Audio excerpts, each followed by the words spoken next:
All right, here's our video for chapter 11, starting with the PowerPoint. So, chapter 11 is actually on how we conduct a statistical study or experiment and what the difference is between a study and experiment. So, what we're starting with is something called an observational study. And an observational study is what it says in the name.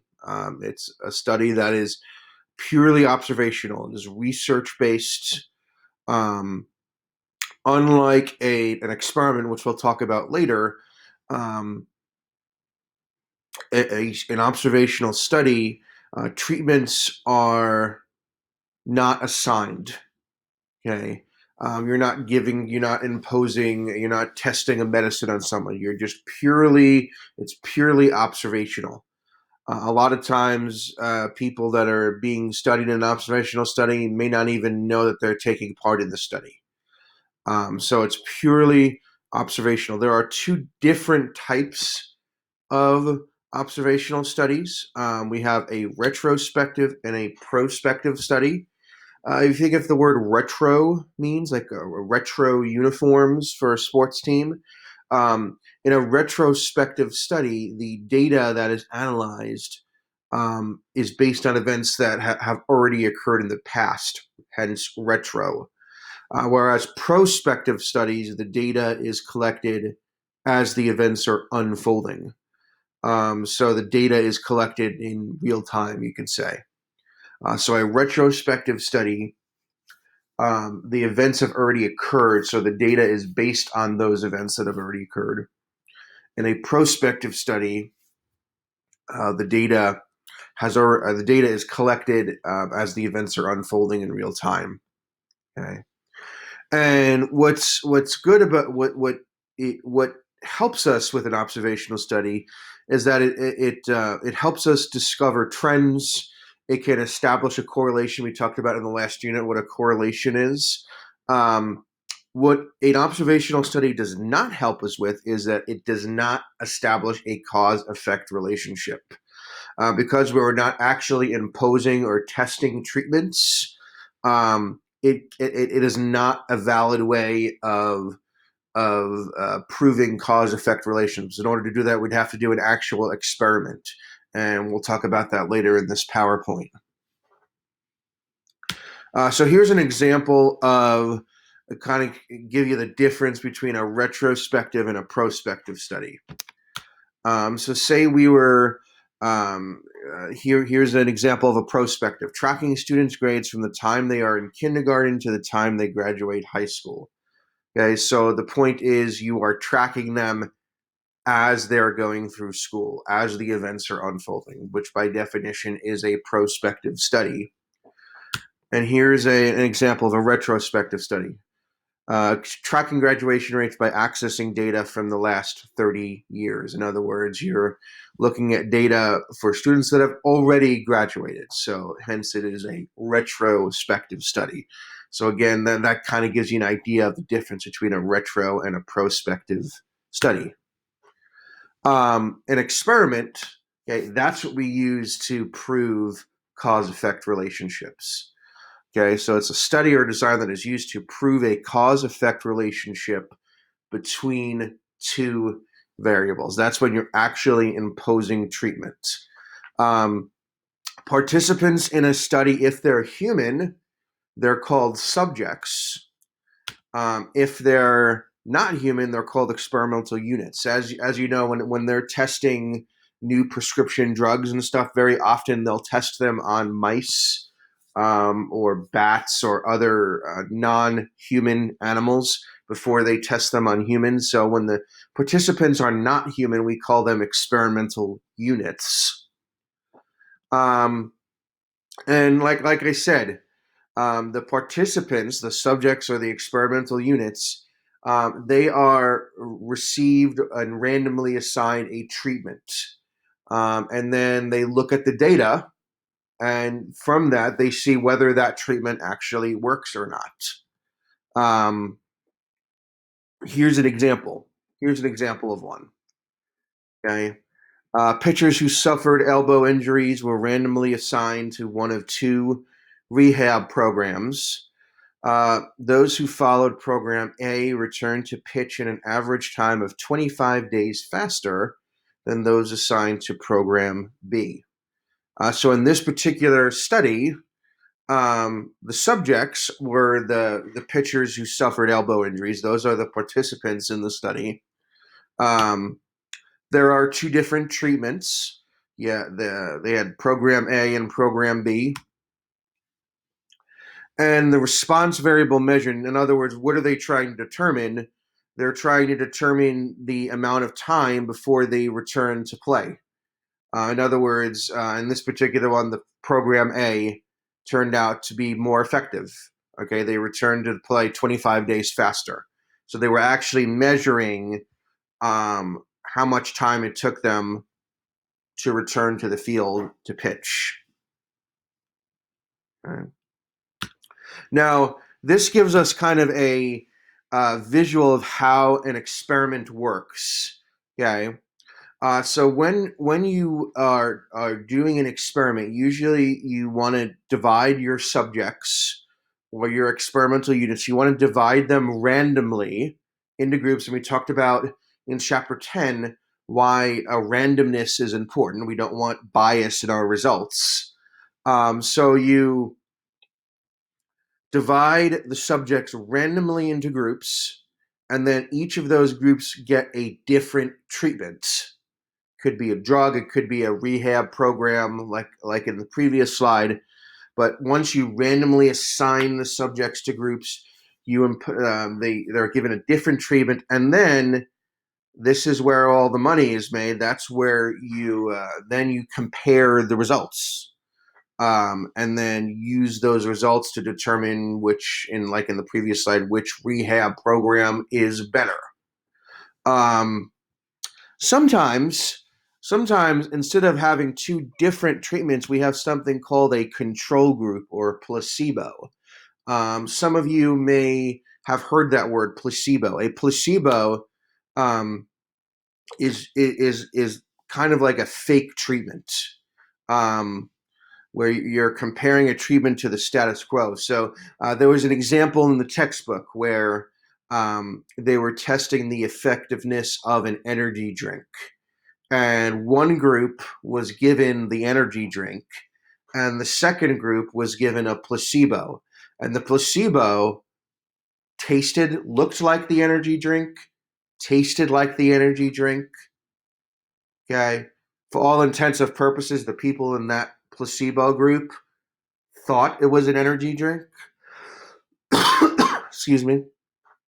But it actually was not the energy drink. It was a fake energy drink. So what they did, so what that allowed them to do is that it allowed them to compare the results of the people who didn't receive the energy drink to the people who actually received the energy drink. So very often, okay, and most of our really well done experiments have some sort of control group where they're not given the treatment. So you compare. That's why it says compare it to the status quo. All right. Another important aspect of a experiment is blinding. Okay? And when I say blinding, I don't literally mean they can't see. Um, in the sense in the sense of blinding, in this case, we use blinding to avoid bias, and we want to know. We talked about in the last chapter why not having bias is important. Um, there are two different types of blinding. There's single blinding and double blinding. Okay, and in a single blind experiment, subjects are blinded. What that means is that the participants in the study do not know which group they're in until after the fact, until after the experiment is done. So, to use the energy drink example, um, in a single blind experiment, okay, you will not know whether you're given the actual energy drink or you're given the placebo. You will not know until after the fact. Okay, you will not know as you're going through the experiment. That is a single blind experiment. In a double blinded experiment, the subjects and the judges are blinded. Okay, so to go back to the energy drink example, the not only do the participants not know whether they're receiving the energy drink or the placebo, the judges will not know which group is receiving which one until after the fact. Okay. And the reason they do this is sometimes knowing those things can skew the results and cause bias. So, really, the most effective experiments are double blinded. You don't know which treatment, whether it's the placebo, whether it's the actual thing, you don't know what's given to which group until after the fact. Okay. Statistical significance. Okay. We're gonna talk about this a lot moving forward. What it means for the results of an experiment to be statistically significant. Okay. So we say that results are statistically significant if it is likely that they did not happen by chance. If it is likely that they did not happen by chance. Okay, I'll give you it's a silly example, but it's a good example. Okay. If I flipped a coin 100 times and I got 94 tails, that would be statistically significant. Okay. We would expect, if I were to flip a coin 100 times, I would expect my results to be close to 50-50. That's how flipping a coin works. But if I flipped a coin and I got 94 out of 100 tails, that might make me be like, something must be going on. So those would be example of statistically significant results. Okay. Whereas if I flipped a coin 100 times and I got 54 tails instead of 94 tails, that's a lot closer to 50-50. That would not be significant because there weren't outside factors that may have caused those results. In other words, those results did actually happen by chance. Okay. So to sum up, our best experiments are randomized. In other words, you randomly assign subjects or experimental units, you randomly assign them to groups. They're comparative in nature, meaning you compare the results of one group to the other group, so on and so forth. They're double blinded, so the subjects and the judges, they do not know while it's going on what group each person is in. And it's usually placebo controlled, meaning you're testing the actual thing versus the fake treatment. Okay, that's the PowerPoint. As far as the assignment goes, um, for the chapter 10 through 12 assignment, 1, 2, and 3 went with chapter 10. 4, 5, 6, 7, and 8 go with 4 through 8 go with chapter 11. So I'm going to go through those questions 4 through 8 right now.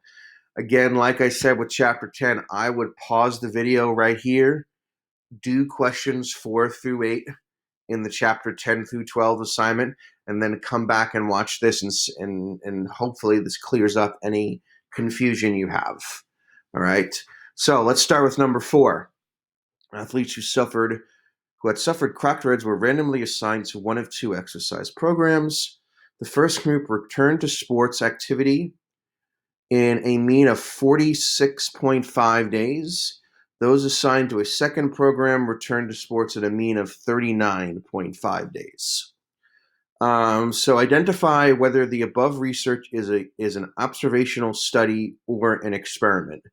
In other words, are the participants are they being imposed treatment? In this case, they are. They're being imposed to one of 2 exercise programs. So this is an experiment. Okay, they're experimenting which exercise program is better. Identify the subject studied. So let's look at our choices here. Okay. In other words, who were actually participating in the studies. Okay. The key is the first part of this first sentence. Athletes who had suffered cracked ribs. Okay. So those are your subjects. Those are the participants in the study.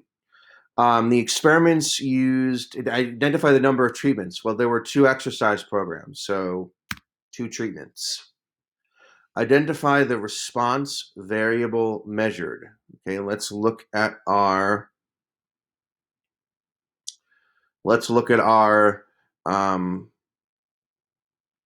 choices here.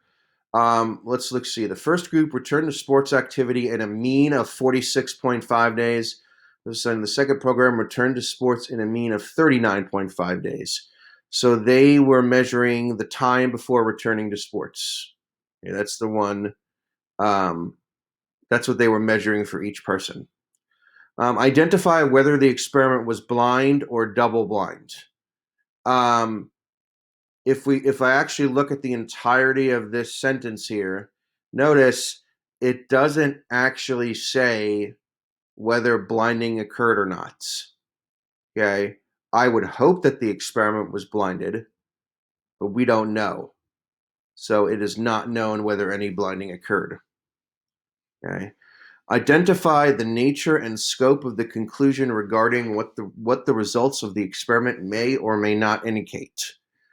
Now, this one's kind of tricky, but if you look at the beginning of B, it says, since there was no randomization. We know it can't be B because it specifically says they were randomly assigned to one of 2 exercise programs. So it can't be B, it's got to be A. Assuming that the athletes actually followed the exercise program, this experiment can help to determine which of the 2 exercise programs is more effective at rehabilitating cracked ribs. And that's number 4. All right. Let's go to number 5. Over a 4-month period, among 30 people with bipolar disorder, patients who were given a high dose of omega-3 fats from fish oil improved more than those given a placebo. This experiment involved a control group of subjects who received a placebo. Why didn't the experimenters just give everyone the omega-3 fats to see if they improved? Okay, we talked about this in the PowerPoint. Okay, the best experiments, one of the characteristics is that they're comparative in nature, which is why you have a group of people that actually get the treatment, and then you have the people that are given the placebo. It allows us to compare the results. So they need to compare omega-3 results to something. In this case, that something is the fake treatment. It's the placebo. Okay. An experiment investigates a dietary approach to treating bipolar disorder. Researchers randomly assigned 25 subjects to 2 treatment groups, one taking a high dose of omega-3 fats and the other a placebo. Why is it important to randomize and assigning the subjects to the 2 groups? Okay. Well, let's look at our choices. It makes conditions as similar as possible for all treatment groups. It should equalize the effects of unknown or uncontrollable sources of variation and assures that the experiment is controlled. Which one of those makes most sense? I would say B. Okay.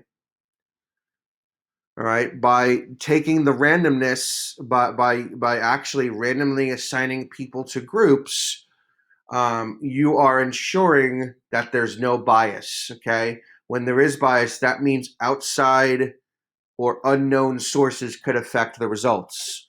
So in this case, it equalizes those results. Okay. What would be the advantages and disadvantages of using 100 subjects instead of 25? In other words, what would be an advantage of having a bigger group of people? Okay. So let's see, which one makes most sense? It would maximize the impact of individual variability.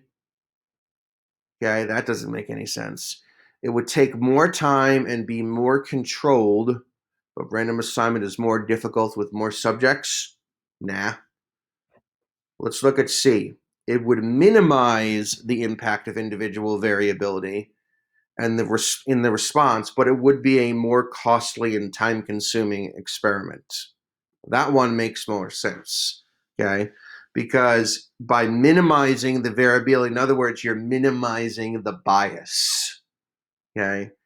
The results, the higher your sample size, the more likely your results are going to be less biased.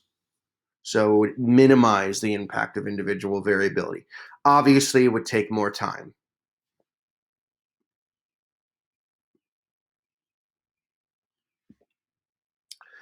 A study published in a certain medical journal casts doubt on suggestions that adults who drink wine have higher levels of good cholesterol and fewer heart attacks.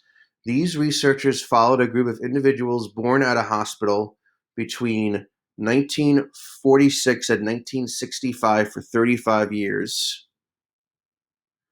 This study found that the group of the individuals who drank wine were richer and better educated than those who did not. Okay. What kind of study was this? Is it an experiment or is it an observational study? Well, this one's kind of tricky. They were looking at adults who drank wine. Okay. Now, they didn't actually make these people drink wine. They didn't actually impose treatment on them. It wasn't like they divided them up into groups and say, you guys drink wine and you guys don't drink wine. Okay. They were just simply observing to see what happened. So this is actually an observational study because they didn't actually make those individuals born at a hospital between 1946 and 1965. Okay. They didn't actually make them drink wine. They just observed and saw what happens when they drank wine and what happens with the ones that didn't.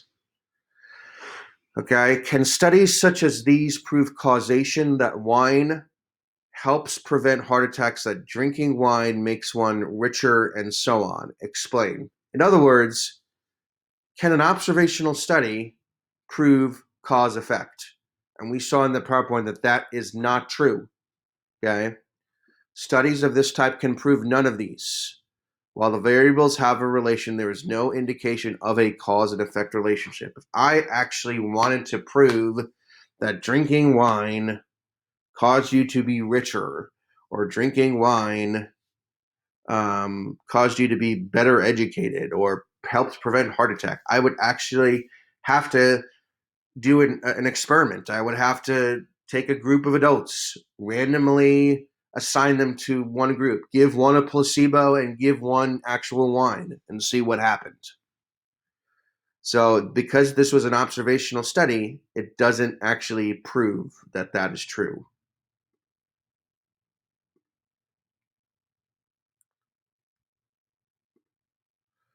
And then this is the last question on chapter 11.